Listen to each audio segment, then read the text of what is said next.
Assalamualaikum warahmatullahi wabarakatuh. My name is Eviuniarti. In here, I will deliver to you about beliefs of assessment.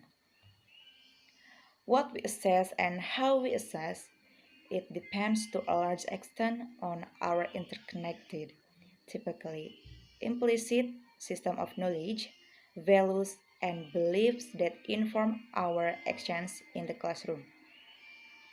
These constitute our teaching philosophy. Prominent educational philosophies in language teaching. The first is classical humanism, the second is progressivism, and the last is reconstructionism. A classical humanist curriculum values tradition, culture, history, literature, and knowledge about a language. The main curricular goal is to pass on the most capable student the knowledge, values, literature, and history of a language. Sometimes the emphasis on knowledge has meant that living languages such as English, Spanish, and French have been taught as if there were dead ones, such as Latin. Students typically translate text, memorize vocabulary, learn about the grammar of the language, and practice grammatical exercises. The second is progressivism. A progressive curriculum focuses on the individual learner and defines language teaching activity as learner-centered or learner-led. Although informed by overall purpose and goals for language learning, progressive curriculums typically require teachers to define course activity and content in relation to needs analysis or other evidence of student interest, preferences, or performances, which set the direction, emphasis, and activity of the course.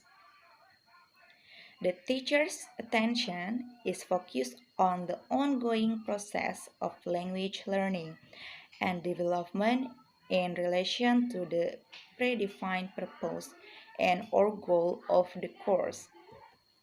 Because each learner is unique, varying in background, aptitude, interest, and motivation, learning is also unique and individual. The last is reconstructionism. Reconstructionist curriculum identifies specific learning outcomes based on overall course purposes and goals. These learning outcomes guide the selection of activity and experiences in the course, all of which are designed in relation to the predefined criteria, which identify what students should know and be able to do at the end of the course.